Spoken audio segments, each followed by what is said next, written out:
Então eu queria que você desse bastante atenção ao que nós vamos ler agora, Hebreus capítulo 8, a partir do versículo 6. Eu quero só, de forma bem breve, jogar um plano de fundo aqui para que a gente entenda sobre o que a gente vai falar. No livro de, não precisa abrir nisso, mas no livro de Jeremias, no capítulo 31, e também no versículo 31, Deus começa a lidar com o seu povo ali e perceber a incapacidade que eles têm de corresponder, de reconhecê-lo como Deus, porque esse texto, no contexto, vai falar que Deus tirou o seu povo com mão forte do Egito. Todos nós sabemos que o povo de Deus ficou 430 anos escravo no Egito. E ainda assim, naquele inteirinho entre a saída do Egito até chegar na Terra Prometida, vamos dizer assim, um itinerário que estava previsto para 11 dias, no máximo duraram 40 anos, porque eles ficaram dando voltas em função da dureza, da intransigência. Muitos milagres foram feitos ali. Isso é uma prova de que o que sustenta a nossa vida não é os eventos espetaculares que a gente vê. Porque às vezes nós somos impactados por aquilo que é espetacular no momento, mas tudo que é espetacular passa o efeito e o que nos mantém é a palavra. E esse povo estava debaixo de uma aliança, usando a linguagem, né, bíblica, aliança, pacto, acordo. Então, a nossa aliança com Deus, ela tem o mesmo sentido de que uma aliança matrimonial. É um pacto, um acordo feito entre duas partes, né, onde por decisão elas entram nisso, e onde o que é de um é do outro, e por aí vai. E as pessoas estavam numa aliança, que nesse contexto aqui que nós vamos ler de Hebreus, porque Hebreus capítulo 8 é exatamente o escritor de Hebreus citando Jeremias 31. Sim. É importante a gente saber disso. E Deus está ali lidando com a incapacidade, com a limitação do seu povo entender a sua intervenção de salvação e de corresponder à imposição do pecado de forma positiva apenas com aquilo que a lei disponibilizava. Não sei se eu me fiz entender. Praticando o que a lei dizia, eles não conseguiam nunca se apresentar a Deus de forma aceita. E além disso, eles ainda se confundiam de entender a salvação de Deus. Porque, estou falando agora de salvação no sentido literal, eles estavam presos, escravos de outra nação. Deus os tirou de lá com mão forte. E ainda assim, nesse caminho, quem já leu sabe, eles aprontaram de tudo. Até um bezerro de ouro eles fizeram e endeusaram aqui, dizendo que foi aquele bezerro que os tirou do Egito. Eles viram toda espécie de milagres, mar se abrir, água sair da rocha, codornizes aparecerem e caírem lá para que eles pudessem comer carne, porque eles queriam comer carne, além do maná, que era uma provisão diária, sobrenatural, que Deus fazia cair no deserto como se fosse uma chuva. Na verdade, a palavra maná já é uma expressão aportuguesada do hebraico manhu, que quer dizer, o que é isso? Era uma coisa tão diferente que eles não tinham nome para aquilo. E em hebraico, manhu, o que é isso? Né? Pareciam sementes, né? Uma coisa que caía do céu, os alimentava sobrenaturalmente. Então tudo isso eles experimentaram, tudo isso eles viram de forma sobrenatural, mas ficou muito claro nesse diálogo, eu posso afirmar diálogo, porque é Deus com o povo, né? De que tudo isso era insuficiente para aquele povo, que por mais que houvesse manifestações, aquelas pessoas, manifestações sobrenaturais de Deus, aquelas pessoas estavam sempre numa condição de incapacidade de corresponder por causa exatamente da presença e da influência do pecado na vida delas. Lembra que nós cantamos aqui, justificado fui, santificado sou e glorificado serei. Aí depois ele diz, fui livre da culpa do pecado, sou livre do poder do pecado e da presença do pecado serei livre. Né? Então o pecado, que necessariamente não é uma atitude do indivíduo, mas é uma atmosfera de morte, que a Bíblia diz que o pecado reina pela morte, a morte que entrou na terra. Isso sempre limitou, Luiz, a relação do homem com Deus. Por mais que ele tivesse boa vontade, interesse, por mais que ele tivesse desejo profundo de se apresentar de forma aceitável, em dado momento ele era encontrado em falta, porque aquilo que a lei rezava como requisito era algo grande demais para que o homem no seu próprio esforço pudesse fazer. Tudo isso é só para trazer um cabeçalho para você entender sobre o que nós vamos falar aqui. Capítulo 8 de Hebreus versículo 6, Deus citando, aqui o escritor de Hebreus citando Jeremias 31, ele diz assim: agora, porém, o ministério que Jesus recebeu é superior ao deles, assim como também a aliança do qual Jesus é mediador é superior à antiga. Então ele estava falando, tudo isso que vocês têm apresentado como limitação tem a ver com vocês estarem numa aliança cheia de limitações. E agora ele fala de Jesus como mediador de uma aliança que é nova e que é superior à antiga. Você está comigo? Sim. E ele continua dizendo assim, pois, versículo 7, se aquela primeira aliança fosse perfeita, não seria necessário procurar lugar para outra. Versículo 8, porém, Deus achou o povo em falta e disse, estão chegando os dias, declara o Senhor, quando farei uma nova aliança com a comunidade de Israel e com a comunidade de Judá. E não será como a aliança que fiz com seus antepassados. Aqui é uma expressão, mas disso tudo que eu estou dizendo. Vocês já têm uma aliança, a realidade deles. Mas é uma aliança insuficiente. E o texto diz, se aquela aliança fosse perfeita, não no sentido de completamente correto, mas perfeita no sentido de corresponder, quer dizer, não haveria necessidade para outra. E agora ele está dizendo, isso eu estou parafraseando, é como se Deus dissesse, considerando tudo isso, porque o texto diz que Deus achou o povo em falta. E esse achou o povo em falta não é só a percepção assim, você está errado. Não é. Vocês não têm condição, mesmo que de boa vontade, de corresponder. Diz que Deus achou o povo em falta e a forma dele resolver isso foi dizendo o seguinte, vem dias, diz o Senhor, em que eu farei uma nova aliança. Deixa eu dizer que essa expressão vem dias diz respeito cronologicamente a esse tempo aqui de Jeremias. Então ele estava falando de algo futuro, mas como o Evangelho é boa notícia, eu quero dizer, isso já aconteceu. Isso aconteceu há 2000 anos atrás, 2020 anos atrás, pelo calendário gregoriano, né? Estão entendendo, né? E ele diz então, Deus porém achou o povo em falta e disse, estão chegando dias, declara o Senhor, quando farei uma nova aliança com a comunidade de Israel e com a comunidade de Judá. E não será como a aliança que fiz com seus antepassados, quando tomei pela mão para tirá-los do Egito, o contexto que eu lhe falei. Visto que eles permaneceram fiéis à minha aliança, visto que eles não permaneceram fiéis à minha aliança, eu me afastei deles, diz o Senhor. Esta é a aliança que farei com a comunidade de Israel depois daqueles dias, declara o Senhor. Porei as minhas leis em sua mente e as escreverei em seu coração. Serei o seu Deus e eles serão o meu povo. Ninguém mais ensinará ao seu próximo, nem seu irmão, dizendo, conheça o Senhor, porque todos me conhecerão, desde o menor até o maior.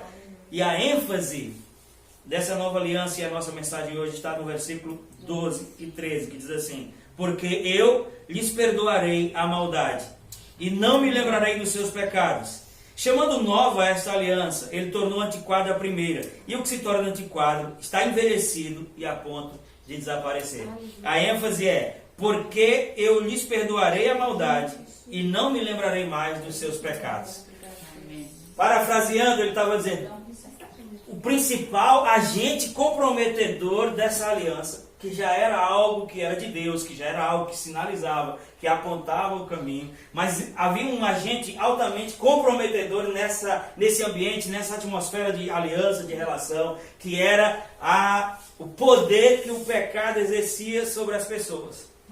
E amados, eu quero que você entenda isso com o seu coração. Deus nunca olhou para mim e para você dizendo assim, a Maricela tem condição de vencer o pecado. Deus nunca olhou para mim e para você dizendo assim, fulano faz isso de errado, faz isso e aquilo de errado porque ele é ruim, ele é mau caráter, ele não presta e nunca vai se aprumar. Não, até porque, amados, Deus foi quem nos criou e Ele conhece essa realidade mais do que todos nós.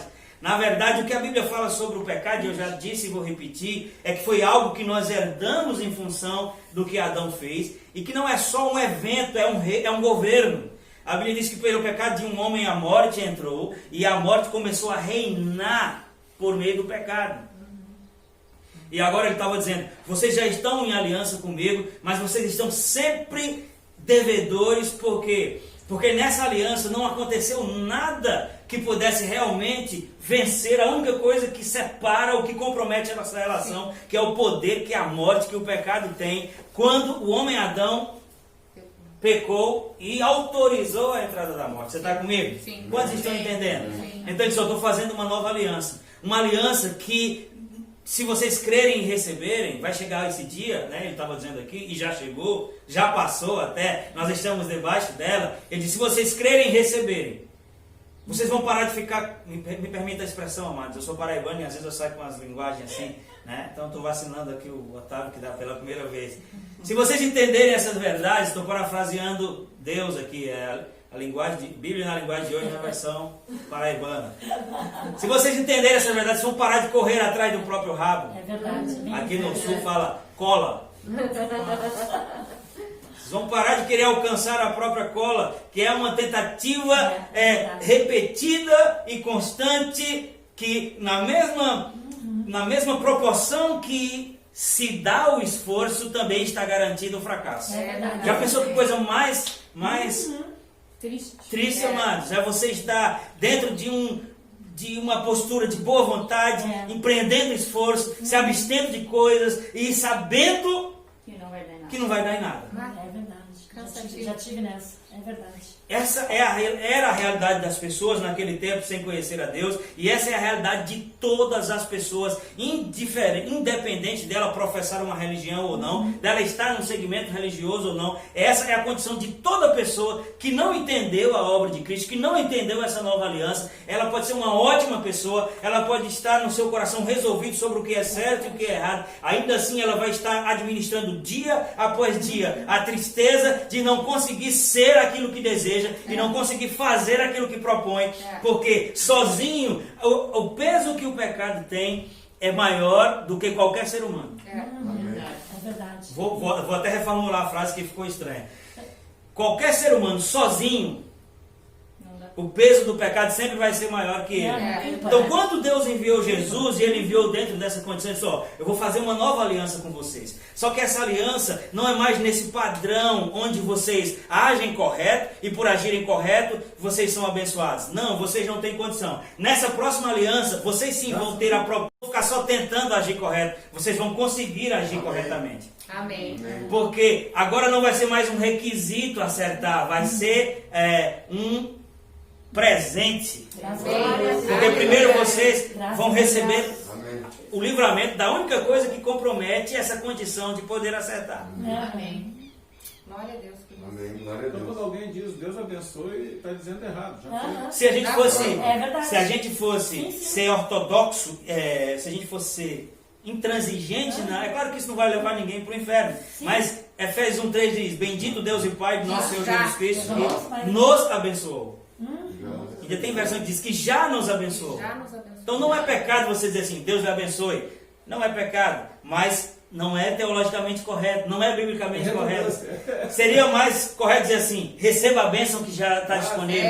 Porque isso sim, a bênção já foi disponibilizada, só que as pessoas não recebem. E na maioria das vezes elas não recebem por uma única razão. Ou melhor, por uma única razão não, por algumas razões. A principal delas, não conhecer. A segunda, achar que não merecem. E na verdade, se fosse por merecimento, amados, eu nem quero dizer onde eu e você estaria agora. Eu uso muito essa palavra, Deus abençoe, não sabia. Mas como eu estou dizendo a senhora, Eu vou começar a dizer, usufrua da bênção que já está. receba a bênção. Receba, Isso não faz da senhora uma pecadora, nem vai comprometer a sua fé. É apenas uma linguagem que a gente aprendeu. O que eu estou dizendo é que se nós formos para... Mas é isso que eu digo, se alguém pronunciou isso e virou uma a pessoa talvez não tivesse essa consciência. Não tinha, com certeza. Virou um meme, na verdade. Às vezes, antigamente, no contexto da igreja, os cultos acontecendo, as pessoas diziam, abençoa, Senhor. Ai, Deus me livre. Abençoa, Senhor. Pastor, está criticando, isso é errado. A transmissão aqui falhou. Mas pode deixar, vamos deixar sem isso. Está gravando ali, depois a gente põe no YouTube. Estão comigo, amados? Mas para a gente não fugir do assunto. Sim. Sabe por que a Bíblia diz, aprove a Deus salvar o homem pela pregação? Porque o agente de salvação das nossas vidas é a obra de Cristo. Amém. É aquilo que Ele fez. Não é o que eu faço ou o que eu deixo de fazer. Porque pelo que eu faço ou deixasse de fazer, na verdade a gente nunca ia alcançar isso. Então Deus enviou Jesus exatamente para fazer o que a gente não podia fazer. E por que a Bíblia diz que aprove a Deus salvar o homem pela pregação? Porque agora nós pregamos sobre isso que Deus fez, para que as pessoas saibam, na verdade, a única coisa que separa você da promessa de vida eterna é se você crê ou não naquilo que Ele fez. E a Bíblia também diz, como ouvirão se não há quem pregue? Como crerão no que não ouviram? Amém. Lá em Isaías. Como crerão no que não ouviram? E como ouvirão se não há quem pregue? Aí a Bíblia, pegando esse texto do passado e corroborando com os textos da nova aliança, ele vai dizer, aprove a Deus salvar o homem pela loucura da pregação. Amados, eu posso ser uma pessoa conhecida por ser um filântropo, uma pessoa que se aplica na assistência social, isso é bíblico, isso é muito bom. Eu posso ser uma pessoa conhecida por não ter vícios na minha vida. Eu posso ser uma pessoa conhecida por ser um bom pagador, por ser uma pessoa, marido de uma mulher só. Tudo isso são coisas boas, bíblicas. Tudo isso expressa, tem a capacidade de expressar o caráter do Deus que nós servimos, mas nenhuma dessas coisas é o que promove salvação para nós. Pelo contrário, todas essas coisas é o produto da nossa salvação. A Bíblia diz que nós devemos crescer no fruto da justiça. Porque justiça, eu quero que você entenda isso de uma vez por todas. As palavras, elas têm o seu sentido etimológico, literal, que você vai encontrar no dicionário, mas muitas palavras elas têm o seu sentido coloquial e espiritual. E como a gente entende esse sentido? Quando você vai lendo, você vai juntando sobre o que isso aqui trata. Então a própria Bíblia vai dizer que por palavra de 2 a 3 testemunhas, toda palavra se confirma. E quando você encontra a palavra justiça na Bíblia, principalmente no contexto da Nova Aliança, justiça não tem a ver com a habilidade, entenda. Eu não estou dizendo que esse não é o significado etimológico, Sim. literal, tradicional. Eu estou dizendo no contexto bíblico. Quando se fala sobre justiça, não está falando sobre a capacidade de você tratar com igualdade todo mundo. Quando a Bíblia fala sobre a justiça que nos foi atribuída, quando a Bíblia fala sobre justiça de Deus, quando a Bíblia fala sobre crer para a justiça, sabe do que se trata? A justiça é a remoção de toda culpa. Aleluia. Justiça é a absolvição do pecado. Amém. Eu creio. A palavra é essa? Absolvição. Absolvição. É, né? Absolvição. No contexto jurídico. Absorver é reter, absolver é soltar. A Absolvição. absolvição. Muito obrigado. É bom ter pessoas inteligentes aqui. Mas vocês entenderam? Entenderam, amados? Quantos estão acompanhando o raciocínio? Sim, sim. Então, é importante a gente... Eu vou desenrolar a mensagem agora, tocando no meu coração que você é muito breve. Mas a gente precisa dessas bases para começar. É verdade. Quando a Bíblia fala sobre justiça, está falando de uma condição de absolvição. De ter sido completamente absolvido. Porque o pecado existe na verdade, existe a morte que entrou por causa dele, e existe a culpa que ele exerce sobre a vida de cada pessoa, que as mantém separadas de Deus, que as mantém debaixo de uma consciência de indignidade, de não merecimento. E tudo isso são fatos, são verdades. E Deus, vendo isso, diz: eu preciso provisionar uma aliança onde a justiça não seja uma conquista das pessoas, porque já foi provado que elas não têm condição de conquistar. Só que Deus não podia fazer vista grossa ao problema do pecado, porque o problema do pecado foi criado num ambiente legal. E Deus não podia simplesmente estalar o dedo, Luiz, e tirar o pecado do mundo. Ele tinha que desmanchar isso, pelo mesmo viés que isso foi construído. Como foi que a influência do pecado, por que viés a influência do pecado se estabeleceu? Pela ação de um homem. Pela decisão de um homem. Não foi pela decisão do diabo, nem pela decisão de Deus. Foi pela decisão de um homem. E agora, o princípio que desmancharia isso de forma legal seria a ação de um homem. Por isso que Deus, sendo soberano e todo-poderoso e onipotente, ou seja, Deus não está limitado a nada nem a ninguém e a nenhum tipo de condição. Só que uma das coisas que Deus diz sobre a sua própria soberania é que a sua fidelidade o impede de negar a si mesmo. Isso. Verdade. Então, Deus sendo onipotente, ele tinha o poder de estalar os dedos e reverter a condição da morte que entrou no mundo, mas isso seria ferir a sua própria natureza, porque seria ilegal. Então, quando Deus chegou para Adão para anunciar a consequência do seu pecado, falou com a serpente, falou com a mulher, falou com Adão. Quando ele estava falando com a mulher, ele disse assim: porém, inimizade entre ti e a serpente, entre o seu descendente, o descendente da mulher, e o descendente da serpente, descendente da mulher, Jesus, descendente da serpente, tudo aquilo que é mal, mas representado na figura do anticristo. Mas a ênfase que eu quero dar é que ele disse assim, ó: ele, a serpente, vai lhe ferir o calcanhar. tem o poder de atingir as pessoas quando elas estão apenas na condição natural, apenas como corpo, porque o calcanhar está no corpo. Mas ele disse, mas ele, o seu descendente, o descendente da mulher, vai pisar a sua cabeça. Glória a Deus. Ou vai pisar a cabeça da serpente. E pisar a cabeça da serpente quer dizer tirar a sua autoridade. Amém. Porque uma autoridade se estabeleceu. Eu sei que é agressivo às vezes falar, as pessoas não estão prontas para ouvir muitas vezes, mas quando as pessoas que se achavam mais religiosas, melhores no contexto da religião, estavam discutindo com Jesus quando ele estava aqui, Jesus disse, se pois o Filho vos libertar, vocês serão livres. E eles disseram, como assim livres? Se a gente nunca foi escravo, nós somos descendentes de Abraão. Nunca fomos escravos. Abraão é o nosso pai. E Jesus respondeu a eles assim, se Abraão fosse seu pai, vocês andariam nos mesmos passos de fé de Abraão. Que, diga de passagem, creu em Deus e isso lhe foi creditado como justiça. É o que a Bíblia diz. Então ele estava dizendo, se vocês fossem filhos de Abraão, vocês criam igual a ele. E não fui eu que disse, nem foi essa igreja, foi o próprio Jesus. Falando sobre a perspectiva da influência do pecado, João 8,44, ele diz, vós tendes por pai o diabo. É chocante, mas foi Jesus que disse. Ele estava dizendo, não é pelo que você fez, não é pelos seus atos certos ou pelos seus atos errados, é por aquilo que foi extensivo a você na pessoa de Adão. Quando Adão cometeu aquilo e ele era cabeça de raça, igual Jesus veio depois como segundo Adão, também como cabeça de raça, ele passou a ser o pai da humanidade. Ele já era pai da humanidade, Adão, era o representante de Deus, mas ele agora passou a gerar filhos segundo a sua espécie. Ele passou a gerar filhos igualmente separados de Deus. Ele passou a gerar filhos que tinham por pai o diabo. É o que a Bíblia diz. E é por isso que no Evangelho de João, capítulo 1, versículo 11, vai dizer, ele, Jesus, veio para os que eram seus, falando de Jesus ter se manifestado em Israel, mas os seus não receberam. Mas a todos quantos lhe receberam, deu-lhes o poder de serem feitos filhos de Deus. Esse retorno de parentela, está comigo? Essa nova condição de receber um novo pai. Figurativamente, Deus falou com Abraão, que é a pessoa que creu e foi acreditado como diz, sai da tua terra e da tua parentela. Aquilo era uma profecia que tipificava, que simbolizava o que ia acontecer conosco.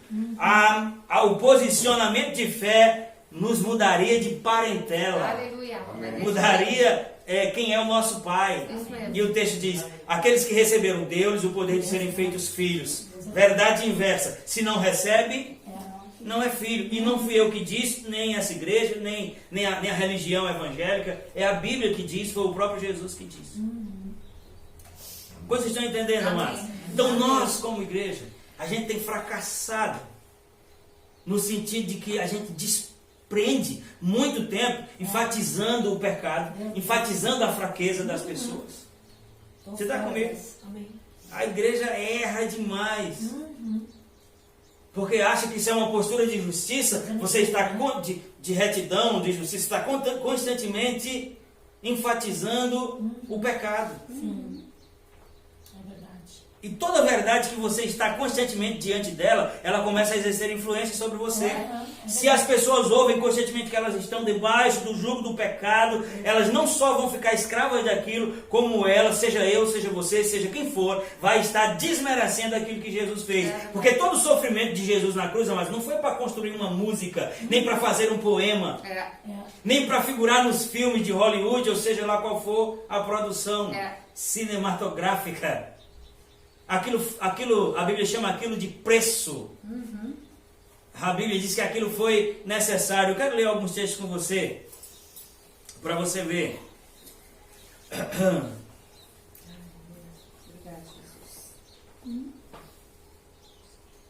Jesus. Deixa eu encontrar aqui. Romanos capítulo 3. O versículo 21 vai dizer assim, a partir do 21. Mas agora se manifestou uma justiça. Lembra da palavra justiça? O que é a justiça? A remoção completa da culpa. Amém. Se você for ver o contexto aqui antes do versículo 21, você vai perceber que Paulo vai estar falando sobre a luta que as pessoas têm contra o pecado. E a consciência de injustiça. Se justiça é a remoção do pecado, Injustiça é o quê? É você estar completamente debaixo de uma consciência de separação, de pecado e por aí vai. 3:21. Romanos 3:21, mas agora se manifestou uma justiça que provém de Deus, independente da lei, da qual testemunham a lei e os profetas. Justiça de Deus mediante a Fé. Não é justiça de Deus mediante o que eu faço. Não é justiça de Deus mediante o dinheiro que eu dou na igreja.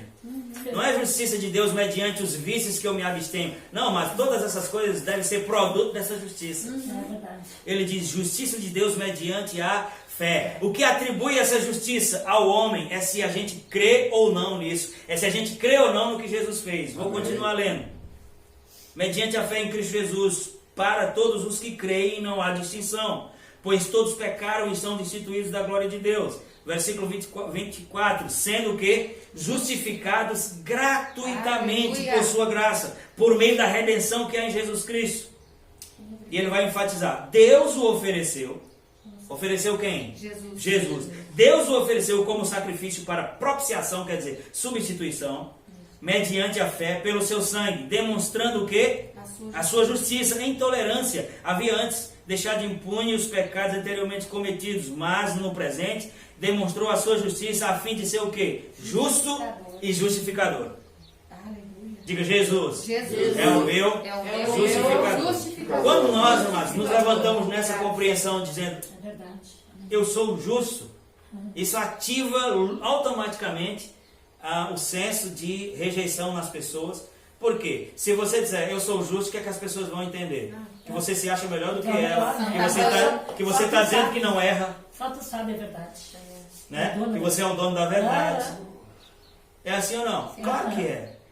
É isso que as pessoas entendem. Só que a Bíblia diz que a justiça que eu e você enchemos o peito para dizer que temos e somos, não foi uma conquista nossa, não tem nada a ver com o nosso mérito, pelo contrário, essa justiça foi uma provisão de Deus, exatamente por causa da nossa incapacidade. É verdade, glória a Deus por isso. E é por isso que o texto diz que Deus o enviou como preço, para que pela redenção que ele fez por meio do seu sangue, 1 Pedro 1,18 vai dizer que nós não fomos comprados nem por prata, ouro ou qualquer outra coisa perecível, mas pelo sangue precioso de Jesus. Diz que isso atribuiu a mim e a você uma condição de justos, porque Jesus, o justo, se tornou o justificador. Obrigado, Senhor. Jesus justificou quem? O texto diz, aqueles que creem.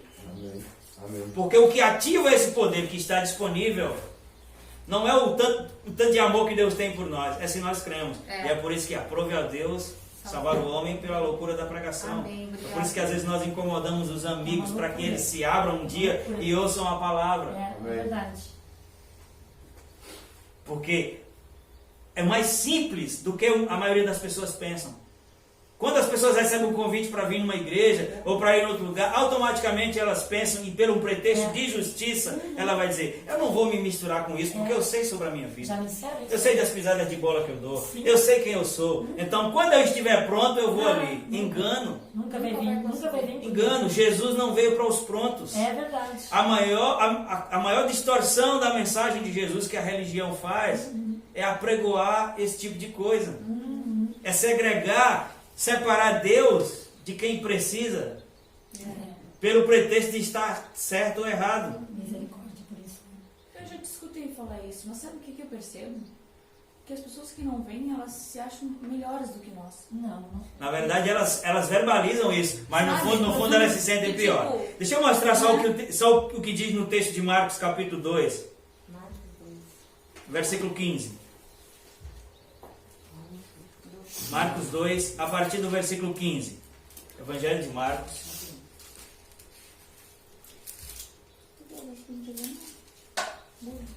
Diz assim, ó.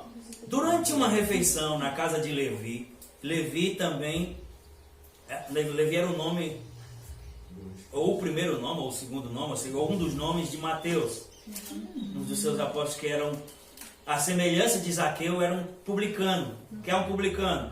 Um cobrador de impostos, que Israel vivia sobre a tirania de Roma, né? Esse mesmo povo que disse que era livre, eles eram escravos de Roma. E Zaqueu, como Levi, cobrava impostos dos seus patrícios para Roma.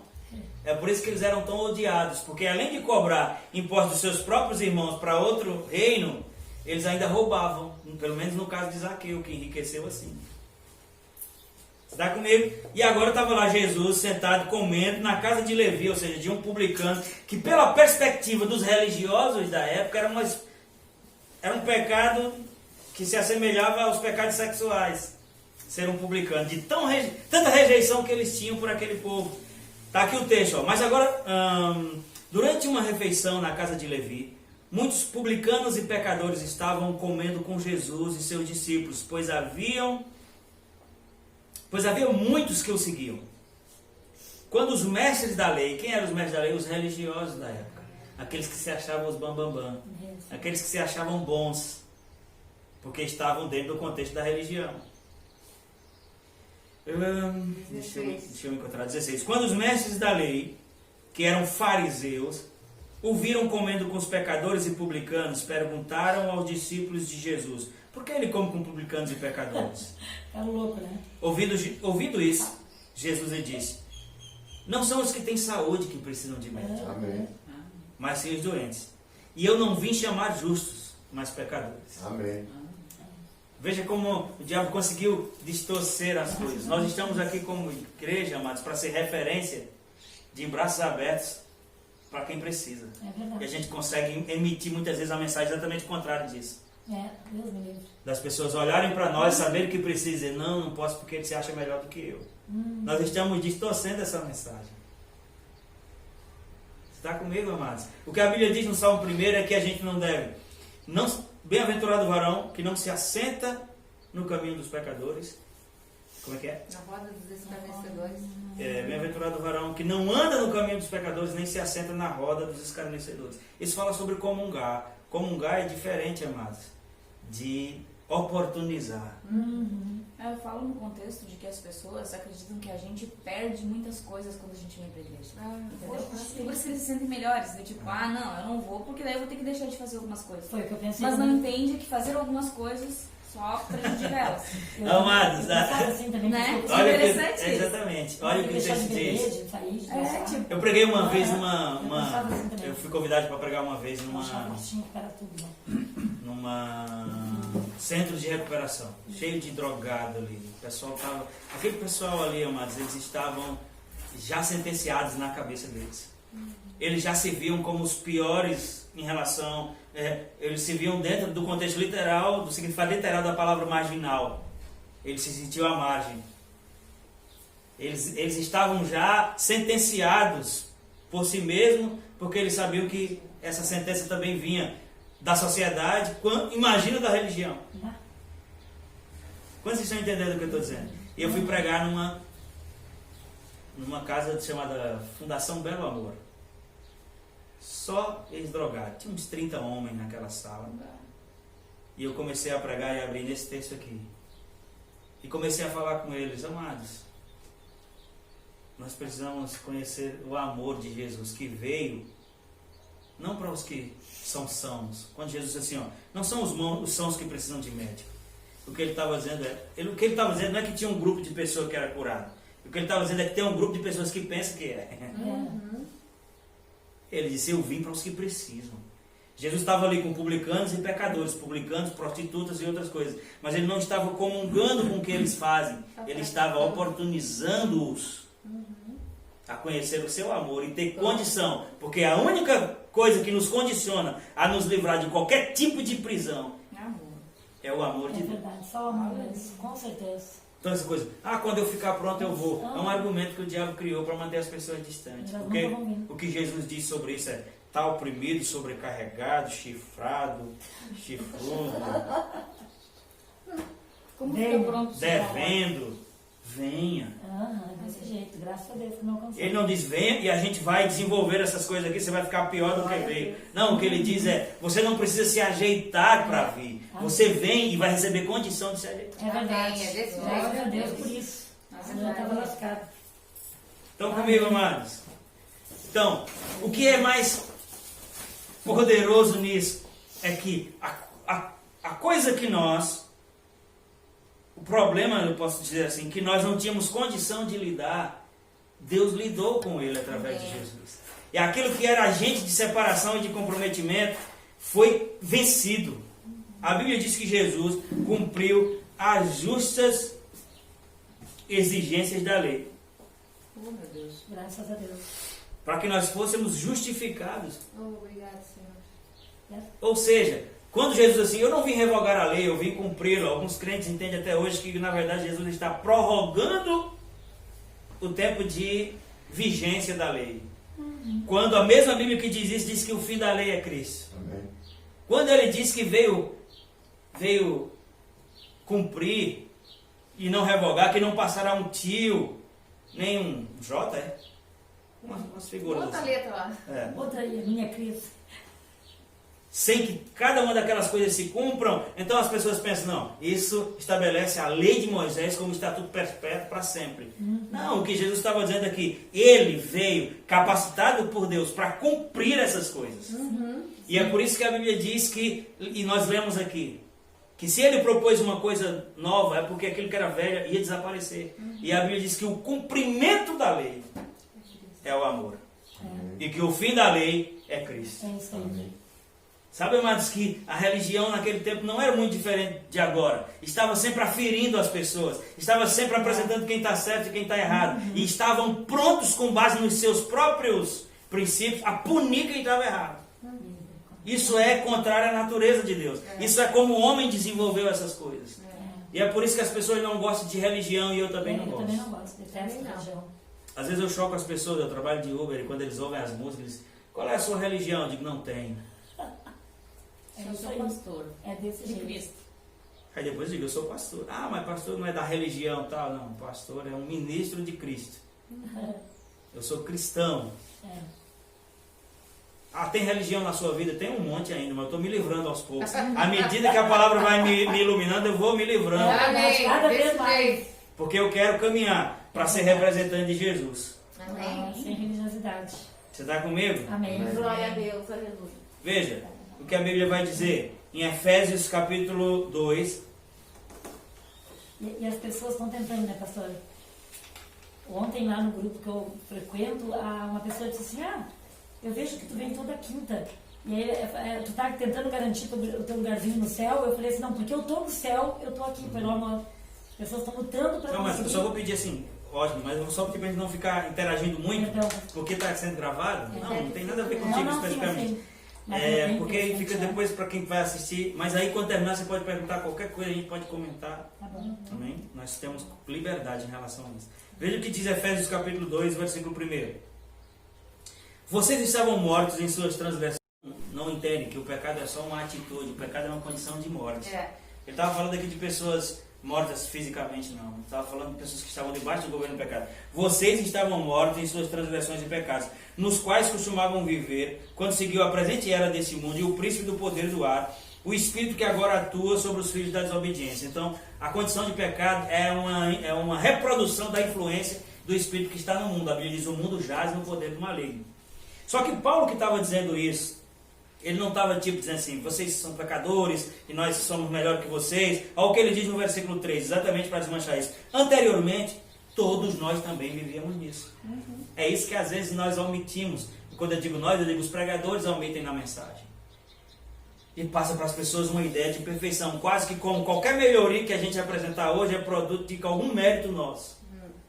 Paulo fala isso, vocês estavam mortos nas vossas transgressões e maldades, quais costumavam viver quando seguiam a presente era deste mundo, o príncipe do poder do ar, a influência que agora atua sobre os que vivem na desobediência. E anteriormente, versículo 3, todos nós também vivíamos entre eles, satisfazendo as vontades da nossa carne, segundo os seus desejos e pensamentos. Como os outros, éramos também merecedores da ira, ou herdeiros da ira. Versículo 4. Todavia, Deus que é rico, veja que não tem a ver comigo, com você, com acertar, com errar. Todavia, Deus que é rico em misericórdia, pelo grande amor com que nos amou, deu-nos vida com Cristo quando ainda estávamos mortos nas nossas transgressões. Pela graça vocês são salvos. Versículo 6. Deus nos ressuscitou com Cristo e com Ele nos fez assentar nos lugares celestiais em Cristo Jesus, para mostrar nas eras que hão de vir a incomparável riqueza da sua graça demonstrada em bondade para conosco em Cristo Jesus. Versículo 8. Pois vocês são salvos pela graça por meio da fé. isso não vem de vós, é dom de Deus. Não por obras para que ninguém se glorie, porque somos criação de Deus, realizada em Cristo Jesus, para fazermos boas obras, as quais Deus preparou de antemão para que as praticássemos. Aqui está cada coisa no seu lugar. Não é o carro na frente dos bois. Presta atenção para eu comentar isso de forma rápida. Ele vai dizer assim, ó, vocês estavam mortos nas vossas transgressões e pecados, e agora eu, na condição de porta-voz de Deus, digo a vocês, eu também estive desse mesmo jeito.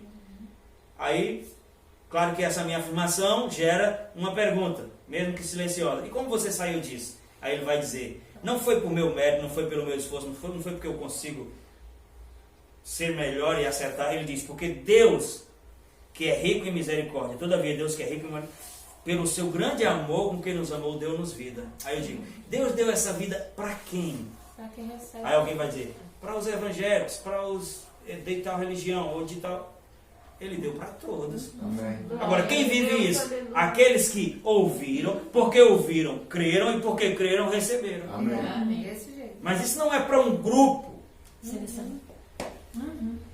porque não tem a ver com mérito. E ele vai explicando, todavia Deus que é rico em misericórdia, por causa do grande amor com que nos amou, deu-nos vida com Cristo quando ainda estávamos mortos em transgressões, pela graça sois salvos. Deus nos ressuscitou, se Ele nos ressuscitou porque a gente estava morto também. Amém. 7. Para mostrar nas eras que hão de vir a incomparável riqueza da sua graça. Ei, para mostrar a nós hoje que o que nos coloca aceite diante de Deus não é o meu gráfico de acertos, não é o meu histórico de esmolas, de ofertas, de dízimos.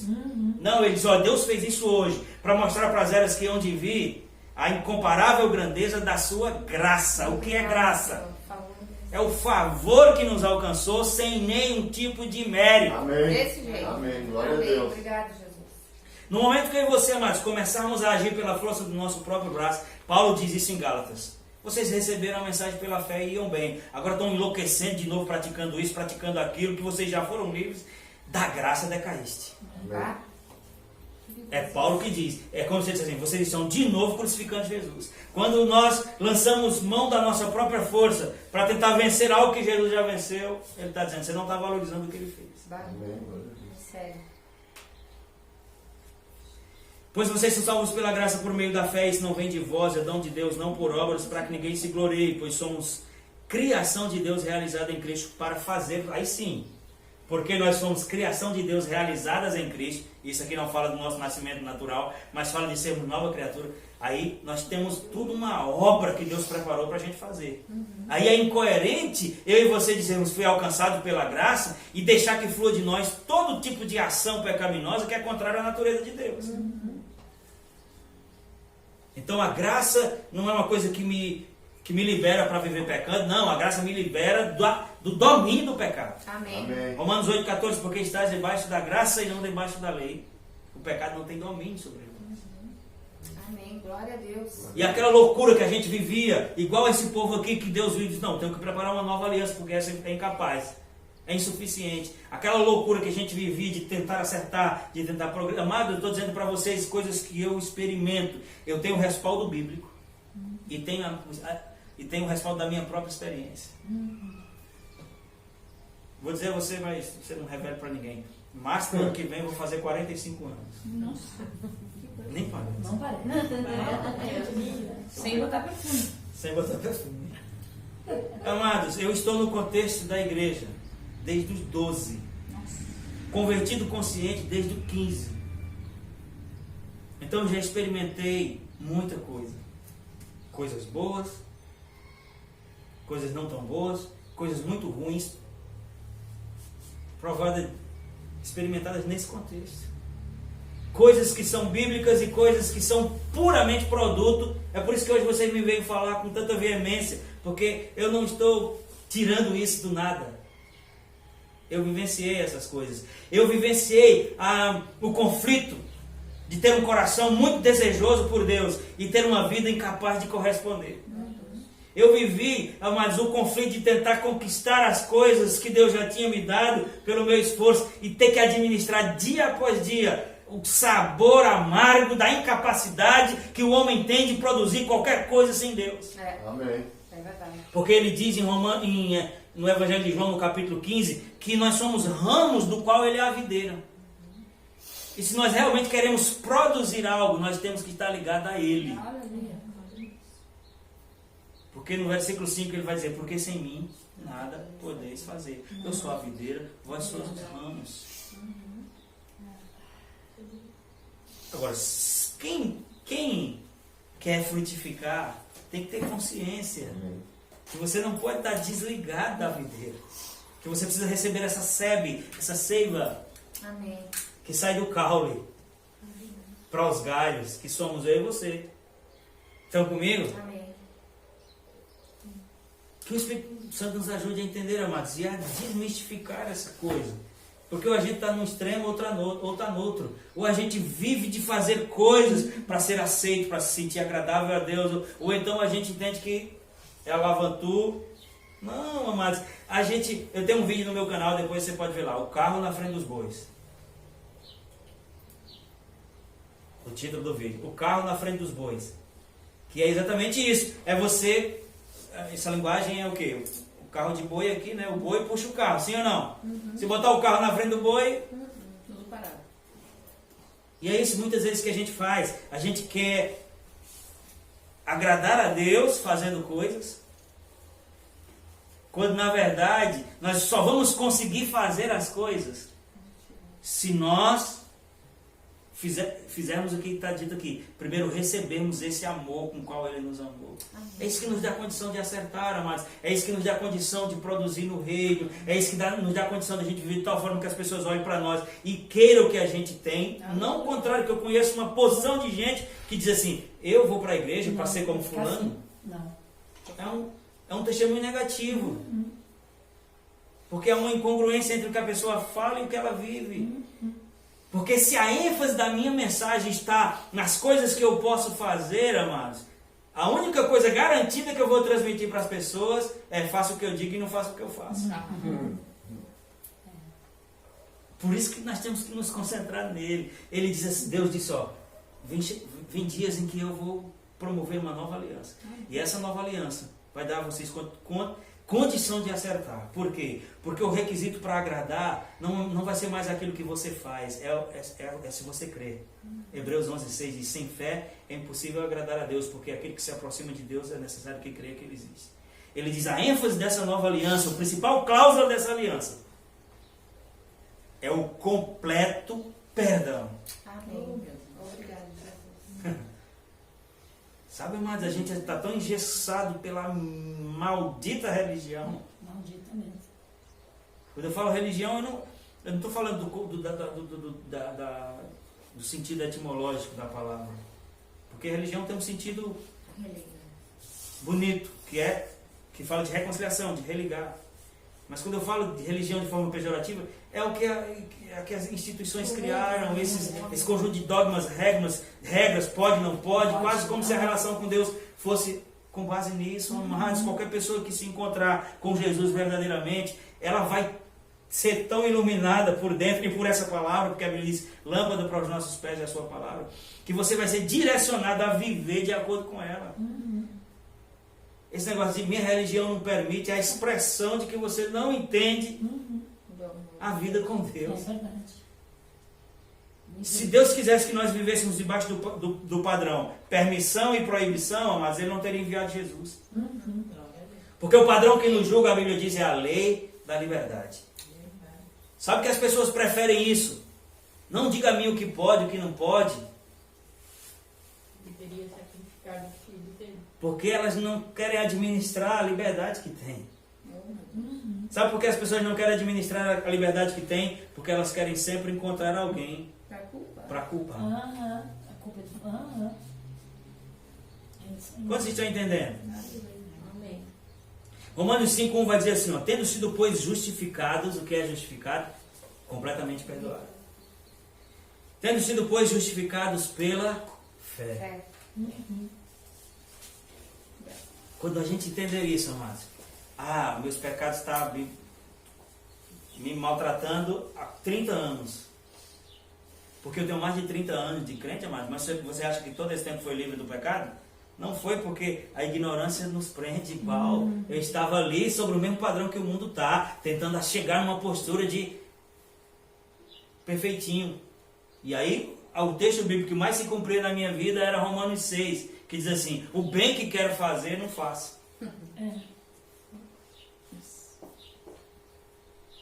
E Paulo fala isso com muita propriedade. Só a realidade das pessoas é essa aqui, ó. O bem que eu quero fazer não faço, e o mal que eu não quero eu acabo fazendo. Por quê? Porque isso é o natural para quem está debaixo de condenação. Aí quando ele chega, ele vai e fala mais sobre isso no capítulo 7, quando chega no 8, ele diz: mas agora, ele está estabelecendo um novo tempo. Ele diz: mas agora, não há condenação para os que estão em Cristo Jesus, porque a lei do Espírito da vida em Cristo Jesus nos libertou da lei do pecado e da morte.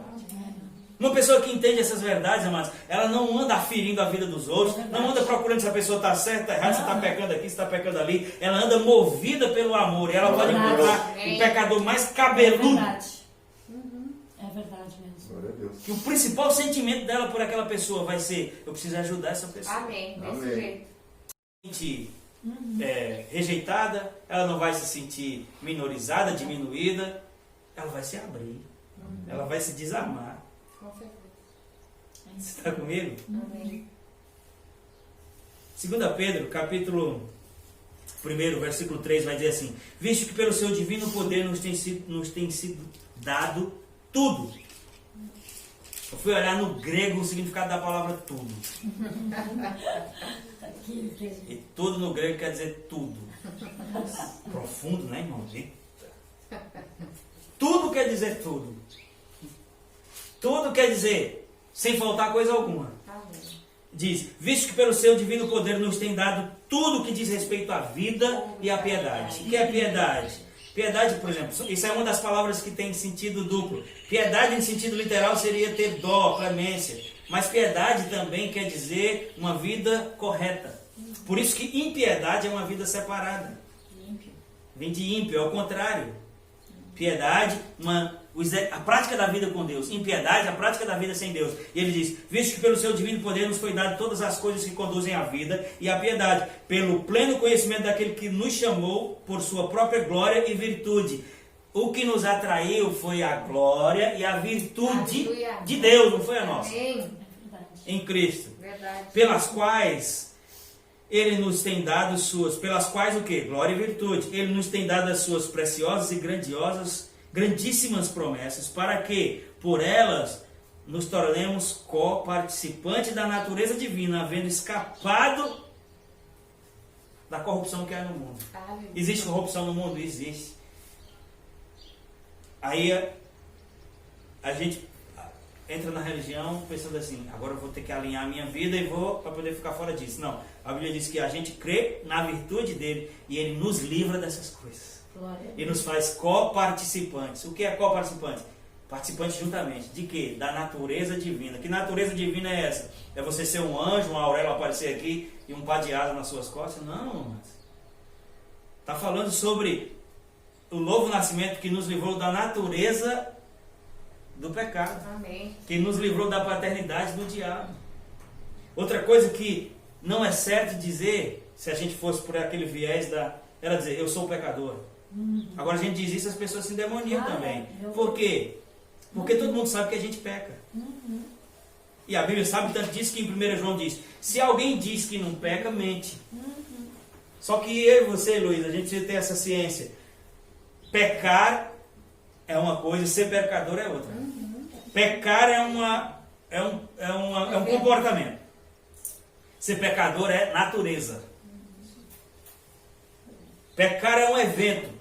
Errado, separa você de Deus, não deve fazer, traz consequências, tudo isso. E a gente tem que viver fora disso. Agora, ser pecador é viver naquilo. Já faz muito tempo, mas antigamente eu jogava futebol. Mas nunca fui um jogador, mas jogava futebol. Esporadicamente eu jogava futebol.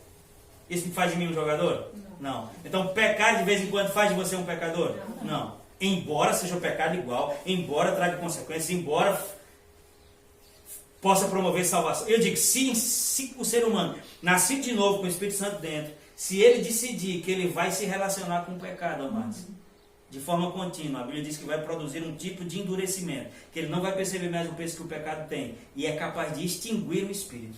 A Bíblia diz, não apagueis o Espírito. Então, nenhum tipo de mensagem de graça nos libera para a gente se relacionar com o pecado, pelo contrário, nos libera da oposição dele, da imposição dele. E o texto diz que Deus nos fez coparticipantes da natureza divina.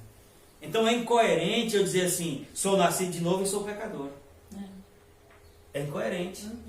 Ah, pastor, nós cantamos aqui, sendo eu pecador. Sim, mas você não viu? Isso é Romanos 6, viu? Você pode ler lá. Essa música está toda com base em Romanos 6. Ele diz, sendo eu pecador, me amaste, como prova Jesus enviaste. Está falando que eu era isso. Aí a próxima frase vai dizer assim, quanto mais agora, justificado. Se ele me amava antes, quanto mais agora.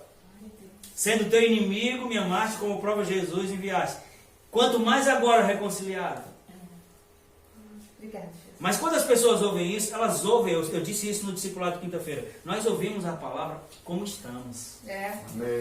Não é como ela é claramente. A gente ouve como a gente está, passa pelo filtro da nossa condição.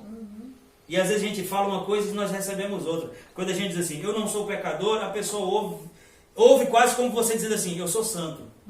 Eu nunca erro, eu sou melhor do que você. É assim que as pessoas ouvem. É verdade.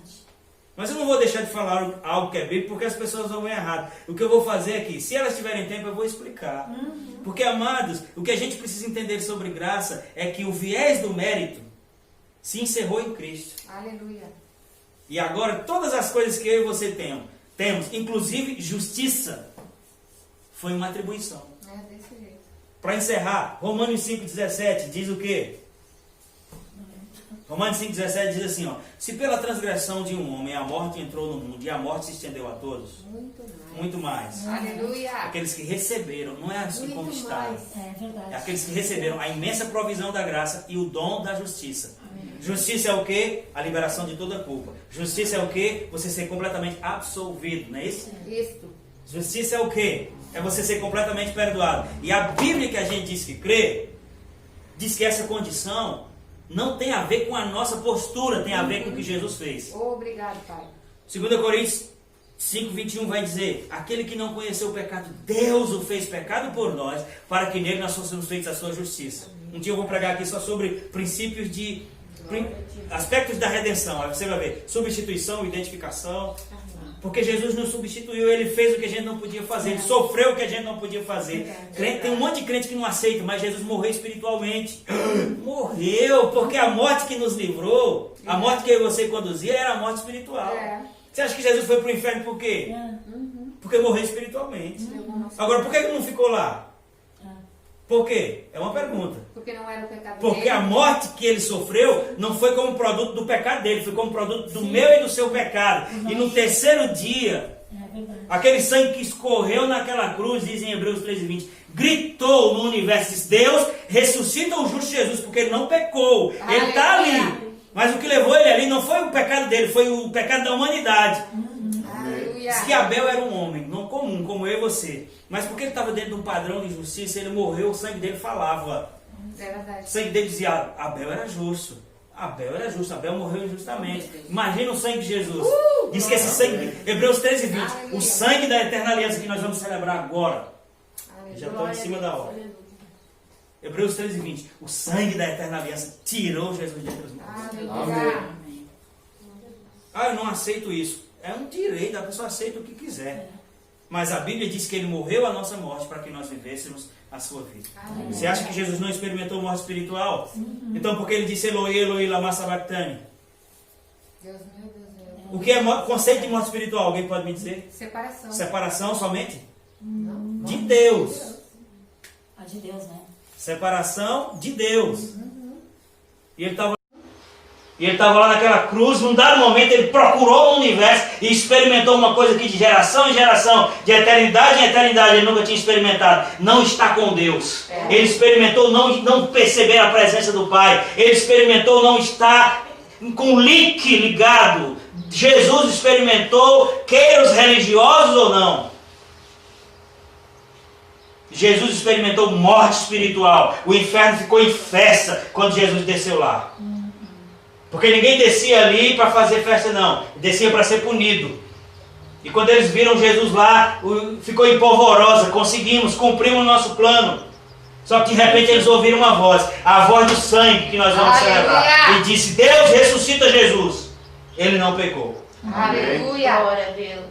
E ele foi lá e levou cativo muitos prisioneiros. Ele não voltou só. Aleluia. Todos que estavam lá, ele levou junto com ele. Que morreram salvos. Que bênção, né? Está comigo, amados? É lindo isso aí. Porque às vezes a nossa vida de fé é tão frágil e está tão suscetível, porque está baseada numa coisa fraca. Nós precisamos conhecer essas coisas como elas são, amados. Quando o diabo vier pintar os seus quadros de medo, de doença, de um monte de outra coisa, arremessa na cara dele. Amém. Jesus já levou e você não precisa levar. Amém. Que ele pagou o preço. Isso não é balela de religião. Foi um efeito que influenciou o mundo nessa proporção. Ó. Ele disse, a morte de Adão estendeu-se a todos, a ponto de hoje, 11 horas da manhã em ponto, dia 6 de dezembro de 2020, o efeito do que Adão fez. Amém. Até hoje está aí, ó, promovendo todo tipo de morte, todo tipo de traição. Só que o texto não para aí. Ele fala sobre proporção, sobre quantidade. Ele diz, se essa morte causou isso, muito mais. Aleluia. Você sabe o que é muito mais? É quantidade, é poder, é proporção. Amém. E eu quero convidar você a mergulhar nisso. Amém. Amém. Se a morte foi tão forte que promoveu isso até hoje, muito mais os que receberam a imensa provisão da graça e o dom da justiça, o presente da justiça. Aleluia. É Jesus dizendo, para de correr atrás da cola. Você não precisa mais ficar tentando me agradar. Se quer me agradar, creia, receba, se alegre, se aposte. Glória a Deus. Amém. Porque se nós tivéssemos que fazer todas essas coisas, Jesus não teria que fazer. Aí sim, você vai ver a sua vida frutificar. Aí sim, você vai ver você propor acertar e acertar. Amém. Aí sim, você vai ver os ciclos viciosos do pecado, que a gente repete, mesmo estando no contexto da igreja, se encerrar. Amém. Porque a graça nos libera Glória a da Deus. força do pecado. Amém. Graças a Deus. Desse jeito. E não adianta mais nós dizermos que estamos numa aliança e vivemos sob os padrões da outra. É. Nessa aliança, Deus falou, olha, vocês estão em falta. É verdade. E Deus sendo amor, Ele não disse, vou punir vocês por causa disso. Não, eu preciso considerar o tempo, porque isso é um efeito legal, mas vem dias em que eu providenciarei uma aliança, onde não me lembrarei mais dos seus pecados, das suas iniquidades, que é o que compromete a sua relação comigo. Está resolvido em Cristo. Aleluia. A Bíblia diz, despojando principados e potestades, os expôs publicamente na cruz e rasgou o escrito de dívida que era contra mim e a sua vida. Era uma nota promissória por causa do que Adão fez. Crisete está presa por causa do que Adão fez. A Maristela pode ser o que for, mas ela está condenada ao inferno porque ela nasceu da semente de Adão separada de Deus. E tem que fazer isso, tem que fazer aquilo, tem que se submeter e ainda tem que se sentir derrotado, perdida. Aí Jesus foi lá como um cordeiro mudo, não reclamou, sofreu tudo e mais um pouco. Aleluia. E as pessoas o ridicularizaram, dizendo, por que você não sai daí? Médico, cura-te mesmo, desce daí, salva nós também. Porque aquilo era o preço pela minha e pela sua vida. Aleluia. Ele estava sofrendo, engolindo cada uma daquelas coisas, porque ele sabia, quando eu concluir isso aqui, o direito, a legalidade que impede as pessoas será quebrada. E se elas entenderem agora, alguém vai falar, elas vão ouvir, se elas ouvirem, entenderem, receberem, o pecado não tem mais domínio sobre elas. O diabo não pode mais tocá-las, porque quem é nascido de Deus, Deus o protege, o maligno não os toca. A doença não vai mais levá-las à cova, porque Jesus já levou sobre si as dores e enfermidades. A falta, a escassez, a miséria não vai mais se estabelecer na sua casa. Se crê, porque Jesus se fez pobre para mim. Amém. Obrigado, Amém. Jesus. E a bênção do Senhor provisiona sem acrescentadores. Glória a Deus. Mas é o princípio da substituição. Fora disso é religião. Fora disso é segregação. Eu sou melhor, você é pior, a minha é a melhor, é a única que... Não! Deus me livre com isso. Graças a Deus, estou liberta. Ai, Deus é Deus. Pastor, estou na luta contra o pecado. Vai perder. Aham. Oh, isso é uma palavra de maldição. Não. Não tem como. É verdade. Qualquer pessoa que quer lutar contra o pecado vai perder. Então o que é que eu faço? Nada. Se entrega àquele que venceu o pecado. Amém. Você vai para um ambiente onde esse poder não vai exercer mais sobre a sua Vai vida. mesmo. Glória a Deus. Nunca mais menos. Ah, mas eu quero ficar nessa. Então você tem paraibano agora, então enche o bucho. Mas eu vou lhe garantir. Não vai. Diz que ele ficou calado, sofrendo cada uma daquelas coisas. Não era porque ele não podia reagir. Quando foram pegar Jesus, humanos ou judeus, ele disse, ninguém pode tirar a minha vida. Ele mandou. Aleluia. O povo ignorante. Ele se ainda entregou fala por isso aí, quê? Porque era preço. No Getsemane, né? Ele quis. ele sofreu o último grau de estresse humano. A ciência explica que os micropórios se dilatam, em vez de sair água, sai sangue. Diz que ele estava profundamente angustiado. Por quê? Porque estava a um passo de sofrer todas essas coisas. E chegou a cogitar: Senhor, tem um plano B? Pensa. Oh, não, isso não é Bíblia. Está escrito, você tem que crer, decidir se crer no que está escrito ou não. Ele disse: Senhor, é possível que esse cálice passe sem que eu beba? Ele estava expressando: como homem eu tenho uma opinião. Eu queria ver se tinha como não viver isso aqui. Aí ele fez uma oração de entrega que muitas vezes aí você tem que fazer. Mas todavia, não seja como eu quero. Ele expressou o que ele queria. Ou não. Sim, sim. Porque ele disse: não seja como eu quero. Mas como tu Resposta é o queres. Mas como tu queres. Meu Deus. E aí, dali em diante, ele tinha convicção.